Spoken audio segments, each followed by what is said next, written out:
यह कहानी पूरी तरह काल्पनिक है और केवल मनोरंजन के उद्देश्य से बनाई गई है।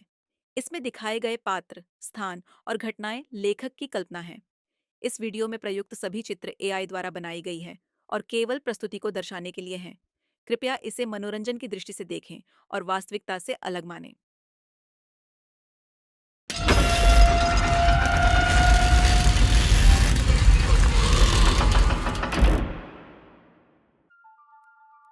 क्या आप जानते हैं, इस दुनिया में कुछ जगहें ऐसी होती हैं जहां वक्त ठहर जाता है, जहां दीवारों में दबी चीखें आज भी सुनाई देती हैं और जहां हर रात एक अनकही कहानी का एहसास होता है।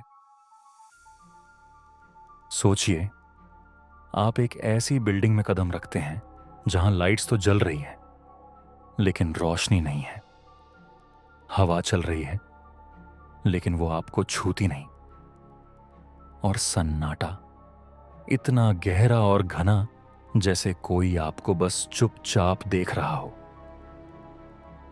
यह 7वीं मंजिल की कहानी है।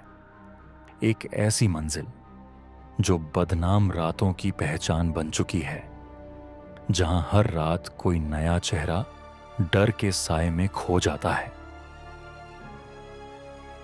ये कहानी है एक राज की, जो सालों तक दफन रहा और अब खुद को बताने के लिए तड़प रहा है।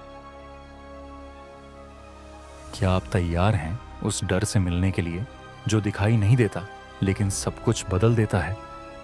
तो बने रहिए, क्योंकि अब हम आपको लेकर चल रहे हैं उस मंजिल पर जहां हर रात हो सकती है आखिरी रात।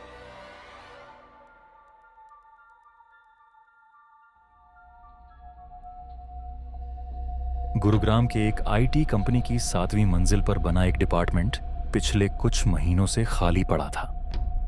कहते हैं कि वहां जो भी नाइट शिफ्ट करता, वह अगली सुबह या तो बहुत बीमार मिलता या फिर उसकी मानसिक स्थिति बिगड़ जाती।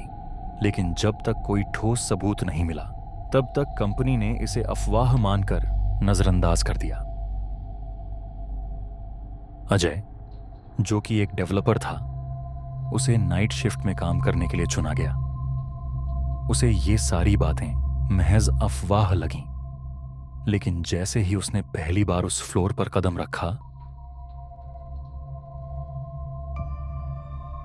एक अजीब सिहरन उसके पूरे शरीर में दौड़ गई। उसे तुरंत एहसास हो गया कि यहां कुछ तो बहुत गलत था। अजय रात 11 बजे ऑफिस पहुंचा। पूरी बिल्डिंग में सिर्फ कुछ ही लोग बचे थे और 7वीं मंजिल पर तो बिल्कुल सन्नाटा था। वह जैसे ही अपनी सीट पर बैठा, उसकी स्क्रीन अपने आप ऑन हो गई और एक मेल दिखा जिसका कोई सेंडर नहीं था। जैसे ही अजय ने वह मेल ओपन किया, तभी उसके पीछे से आवाज आई,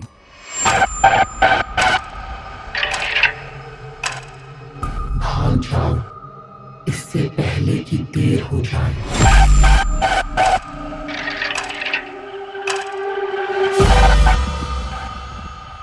अजय को लगा कोई उसके साथ मजाक कर रहा है। उसने मेल को इग्नोर कर दिया और अपना काम शुरू कर दिया। लेकिन कुछ ही देर में उसके हेडफोन से अजीब सी फुसफुसाहट सुनाई देने लगी, जैसे कोई धीरे धीरे उसका नाम ले रहा हो।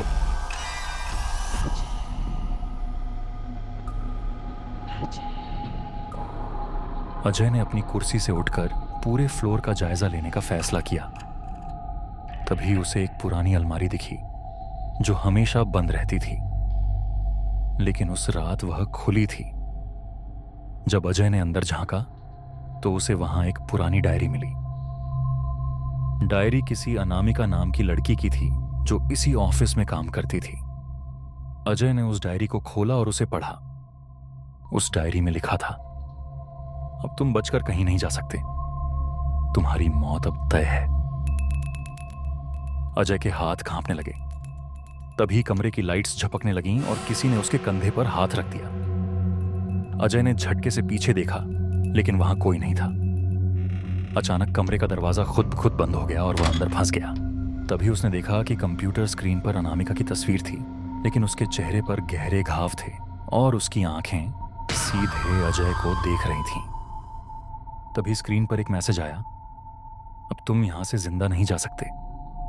यह सब देखकर अजय दरवाजे की तरफ भागा और पूरी ताकत लगाकर दरवाजा खोलने की कोशिश करने लगा। लेकिन तभी अचानक एक डरावनी हंसी गूंज उठी और पूरे कमरे की चीजें हवा में उड़ने लगी।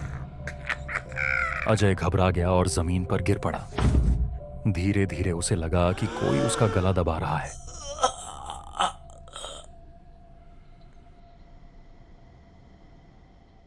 अगली सुबह सिक्योरिटी गार्ड्स ने 7वीं मंजिल की कुर्सी पर अजय को बेसुध पड़ा पाया।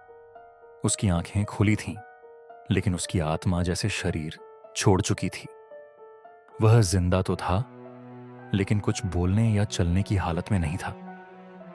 कंपनी ने उसे तुरंत हॉस्पिटल भेज दिया, लेकिन कुछ दिनों बाद उसे पागलखाने में भर्ती कराना पड़ा। अजय की हालत बिगड़ने के बाद कंपनी ने 7वीं मंजिल को पूरी तरह से बंद कर दिया। लेकिन अजय के सीनियर मैनेजर मिस्टर वर्मा को यह मामला खटक रहा था। उन्होंने पुराने रिकॉर्ड्स खंगालने शुरू किए और एक चौंकाने वाला सच सामने आया। करीब 5 साल पहले अनामिका नाम की लड़की इसी ऑफिस में काम करती थी। वो बहुत मेहनती थी, लेकिन उसके मैनेजर विक्रम उसे हमेशा परेशान करते रहते थे। एक रात जब अनामिका ओवरटाइम कर रही थी, तो विक्रम ने उसके साथ जबरदस्ती करने की कोशिश की। अनामिका ने बचने की कोशिश की, लेकिन धक्का मुक्की में वह गिरी और उसका सिर दीवार के नुकीले किनारे से टकराया। कुछ ही पलों में उसकी मौत हो गई। डर के मारे विक्रम और उसके दोनों साथियों ने लाश को बेसमेंट में ले जाकर पुरानी अलमारियों के पीछे दीवार में छुपा दिया और उसे हमेशा हमेशा के लिए बंद कर दिया। और अनामिका का शरीर और उसकी आत्मा हमेशा के लिए वहां कैद होकर रह गई।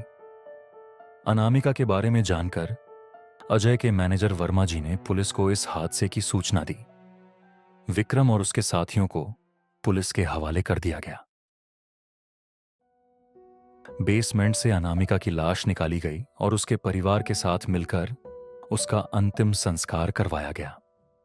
लेकिन फिर भी अनामिका की आत्मा उस बिल्डिंग की 7वीं मंजिल में कैद रही।